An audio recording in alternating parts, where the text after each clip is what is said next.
সম্মানিত ভাইরা আমার, এর পরের শব্দে রাসূল পরের শব্দে মহান আল্লাহ বলেছেন অত আক্তিরুহু, ও দুনিয়ার ইমানদার মুসলমান, তুমি আমি আল্লাহর প্রতি ঈমান আনো, রাসূলের প্রতি ঈমান আনো এবং ওই রাসূলের কাজে সাহায্য করো।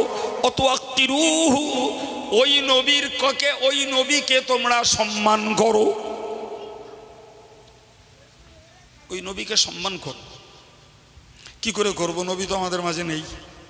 নবী থাকলে না তার কাঁধে করে বইতাম, নবী থাকলে তার জুতো মোবারক দুটো বুকে করে নিয়ে বইতাম, নবী থাকলে পরে তাকে উঁচু জায়গা দিয়ে নিচু জায়গায় বসতাম, নবী থাকলে পরে তার পায়ের কাছে লুটোপুটি খেতাম,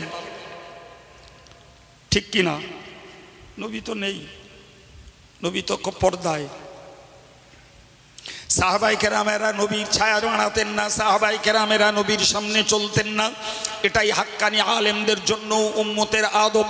সাহাবাই কেরামেরা নবীর উপরে কোনোদিন কথা বলতেন না, এমনকি নবী যে আওয়াজে কথা বলতেন ওই রূপ আওয়াজেও সাহাবাদের কথা বলা নিষেধ ছিল, ওটাও চলবে না। যদিও আমাদের কাছে, আমি আগেই একটু বলে এসছি, আলেম যতই যোগ্য হোক, আমার স্বার্থে আসলে হুজুর ভালো, স্বার্থে যদি নাই এসে সকালবেলা কবরে দেবো, সন্ধ্যেবেলা তুলে শ্মশানে পড়াবো। কত লোক দেখলুম জীবনে, ওরাম হাজার হাজার লোক দেখলুম। জি প্রিয় ভাইরা আমার, নবীর জন্য যে আদব, নবীর অবর্তমানে ইলমে দ্বীনের যারা প্রকৃত হকদার হাক্কানি আলেমে দ্বীন, তাদের জন্য একই আদব। তো নবীর সম্মান আমরা কি করে দেখাবো বাবা? ওলামারা বললেন, নবীর সম্মান দেখানোর ফার্স্ট স্টেজ হলো নবীর কথাগুলো মেনে চলা। উদাহরণ দিলে ক্লিয়ার হয়ে যাবে।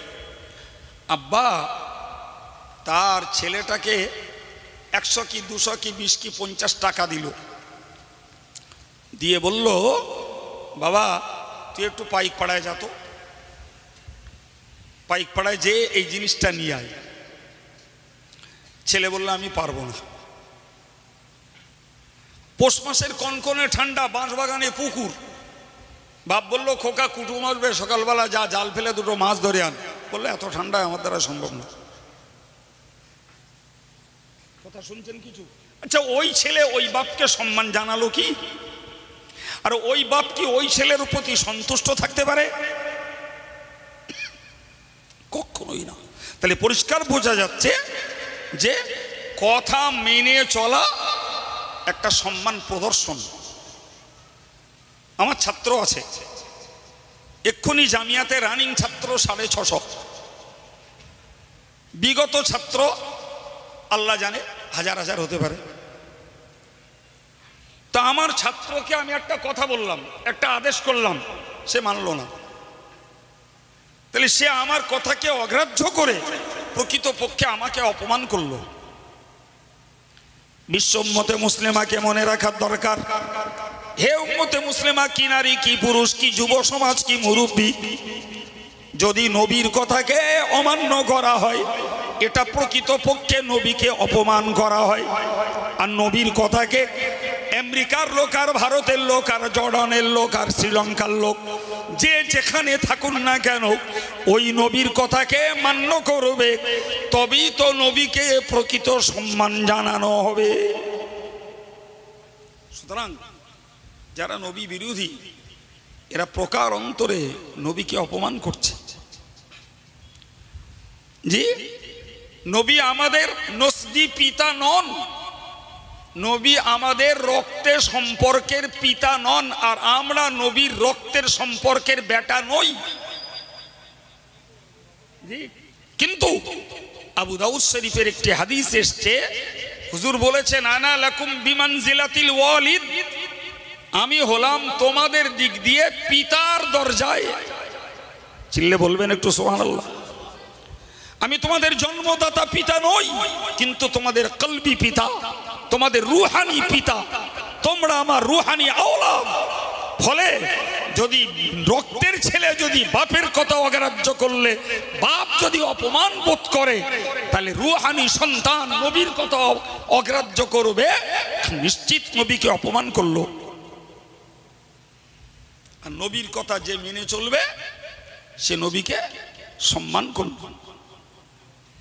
ভাই, এই রাসূলুল্লাহ পিতার দরজায় বলেই কোরআনে বলা আছে আযওয়াজুহু উম্মাহাতুহুম, নবীর বিবিরা উম্মতের মা। সুবহানাল্লাহ বলবেন।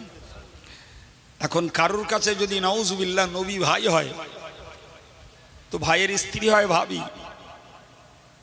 আর খোদ কোরআন বলছে নবীর স্ত্রীরা উম্মতের জন্য, জোরে বলেন, এই জন্য আমরা বলি আম্মাজান খাদিজা, আম্মাজান আয়েশা, আম্মাজান জুয়াইরিয়া, এই জন্যই বলি। ভাই, সাধারণত স্বামী মারা গেলে 4 মাস 10 দিন ইদ্যত পালন করতে হয়, শরীয়তের হুকুম। তার নাকের কানের সব খুলে ফেলতে হয়, তাকে রঙিন পোশাক পরতে নেই, 4 মাস 10 দিন অন্যত্র রাত কাটাতে নেই। কিন্তু এই ইদ্যতের পিরিয়ড পার হয়ে গেলে ওই মহিলাটা অন্যত্র বিয়ে করতে পারে, অন্যত্র বিয়ে করতে পারে। কিন্তু কখনো বাপ মারা গেলে ছেলে তার গর্ভধারিণী মাকে বিয়ে করতে পারে না, ওটা কোরআন ঘোষিত হারাম। ঠিক নবী পিতার দরজায় নবী ইন্তেকাল করেছেন, রাসূলুল্লাহ রেখে যাওয়া বিবি আমাদের আম্মা জানদেরকে গোটা বিশ্ব উম্মত কেউ বিয়ে তো দূরের কথা, বিয়ের প্রস্তাব আনাও ছিল হারাম। রাসূল যখন ইন্তেকাল করছেন, হযরত আম্মাজান আয়েশার বয়স তখন মাত্র 18 বছর। 18 বছর মানে পূর্ণ যুবতী। তিনি বেঁচে ছিলেন 63 বছর পর্যন্ত আম্মাজান আয়েশাও। তাহলে রসুলের অবর্তমানে বিধবা হিসাবে তিনি জীবন কাটিয়েছেন 45 বছর। এই 45 বছরের ভিতরে কোন সাহাবীর বুকের সাহস হয়নি একবার আম্মাজান আয়েশাকে বিয়ে করার প্রস্তাব আনবে। অথচ হাদিস অনুযায়ী আমরা জানি তিনি যেমন পরমা সুন্দরী তেমন রূপ লাবণ্যের অধিকারিণী। ওটা মা, তুমি গর্ভে জন্মাওনি কিন্তু রুহানি সন্তান, মাকে বিয়ে করা তোমার জন্য হারাম। কত বুঝে আসছে বাবা? তাহলে রসুল যখন আমাদের রুহানি পিতা আর আমরা যখন রসুলের রুহানি সন্তান, রসুলের কথাকে অগ্রাহ্য করে সম্মান দেখানো যায় না বাবা। রসুলকে সম্মান দেখাতে গেলে তার কথাকে মান্য করতে হবে। সম্মানিত ভাইরা আমার, মুফাসসিররা এও বলেছেন রসুলকে সম্মান দেখানোর আরেকটা অংশ হলো নবীর প্রতি দরুদ সালাম পড়ো, নবীর প্রতি সালাম জানাও, নবীর প্রতি সালাত পাঠাও। সালাত হলো রহমত, সালাম হলো শান্তি। এটা উম্মতের পক্ষ থেকে নবীর জন্য একটা সম্মান প্রদর্শন। তাই শরীয়ত হাদিস পাকের এমনি নিয়ম হলো ইউসাল্লিমুস সাগীর আলাল কাবীর, ছোটরা বড়কে সম্মান করবে। চলে যাওয়া লোকগুলো বসে থাকা লোককে সালাম করে যাবে। এই সূত্র অনুযায়ী বলতে পারা যায় বেটা বাপকে সালাম করবে, মামু ভাগনাকে, এই ভাগনা মামুকে সালাম করবে, জামাই শ্বশুরকে সালাম করবে, ছেলেরা মুরব্বীদেরকে সালাম করবে, স্ত্রী স্বামীকে সালাম করবে। এটাই সাধারণ নিয়ম। তবে এই নিয়মের ব্যতিক্রম দোষের নয়। কখনো যদি মুরব্বীটা যুবককে দেখে সালাম দেয়, কখনো যদি বাপ বেটাকে দেখে সালাম দেয়, কখনো যদি স্বামী তার স্ত্রীকে সালাম দেয়, কখনো যদি দেখতে পাওয়া যায় চলে যাওয়া লোকটাকে বসে থাকা লোকেরা সালাম দিচ্ছে, এটাও দোষের নয়, বরং এর মধ্যে রয়েছে ওদের জন্য শিক্ষা। প্রিয় ভাই, তাহলে এ থেকে বুঝতে পারা যায় সালামের ক্ষেত্রেও একটা সম্মান প্রদর্শনের ব্যাপার আছে। কিছু লোক আছে জানেন তো, গরম হয়ে বসে থাকে, আমিও সালাম দেবো না, ওইটি আমার দেখ। তাই সে আলেম ওলামা হোক, পীর সাহেব হোক, পীরজাদা হোক, আর টাকাওয়ালাই হোক, যদি অহংকারের বশে এমনটি মনে করে যে আমি ওকে সালাম দেবো না, ও বা ওরা আমায় সালাম দিক, রসুল বলেছেন অহংকারীকে সালাম দিও না, ওর অহংকার আরো বেড়ে যাবে। বুঝতে পারেননি? অহংকারীকে সালাম দিলে ওর অহংকার আরো বেড়ে যাবে। জি, আরো লস। যে আগে সালাম দেয় সে 90টা নেকি পায়, যে পরে দেয় সে 10টা পায়। আর আমি যদি গড় হয়ে বসে থাকি, ও একটা সাধারণ যুবক ছেলে, ওইতে আমার সালাম দেখে, আমি কেন আলেম উদ্দিন যাবো? তোমার ভাঁড়ের মাল কমে গেল,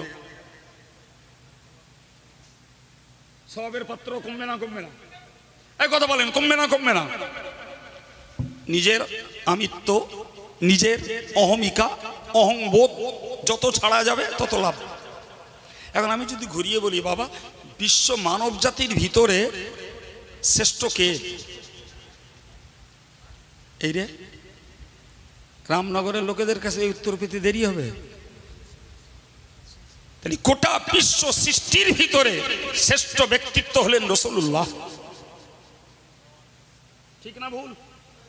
রাসূল নিজে বলেছেন, আনা সাইয়্যিদু উলদি আদম। রাসূল বলেছেন, আমি আদম বংশধরের লিডার। তবে ওয়ালা ফখরুল লি, এর জন্য আমার কোনো গর্ব নেই। এই নেতৃত্ব দিয়েছেন আল্লাহ। জি, এই নেতৃত্ব কে দিয়েছেন? আল্লাহ। এর জন্য আমার গর্ব নেই।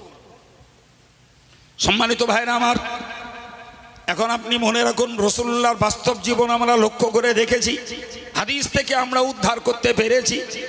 রাসূলুল্লাহ একাধিকবার সাহাবায়ে কেরামদেরকে সালাম দিতেন। বরং সাহাবারা বলেছেন, আমরা প্রাণ চেষ্টা করতাম নবীর আগে আমরা নবীকে সালাম দেব, কিন্তু সর্বক্ষণ দেখেছি নবী প্রাধান্য পেতেন এবং নবী আমাদেরকেই আগে সালাম দিয়ে দিতেন। ভাই, নবী এখন পর্দায়, উম্মতের ডিউটি। ওই নবী আল্লাহর হাবিব, ওই নবী শ্রেষ্ঠ ব্যক্তিত্ব, ওই নবী মানব জাতির লিডার। তোমরা নবীকে সালাম করো, তোমরা নবীকে দরুদ পড়ো। এটা এমন একটা কাজ ভাই, আল্লাহ এমন বলেননি যে বান্দারা আমি নামাজ পড়ি তোমরাও নামাজ পড়ো, আমি রোজা রাখি তোমরাও রোজা রাখো, আমিও হজ করি তোমরাও হজ করো, আমিও যাকাত দেই তোমরাও যাকাত দাও। এরকম শুনেছেন কোন আলেমের কাছ থেকে? কেউ বলে না। কিন্তু সব আলেমরা বলে, আমরা কেউ বুঝি কেউ বুঝি না।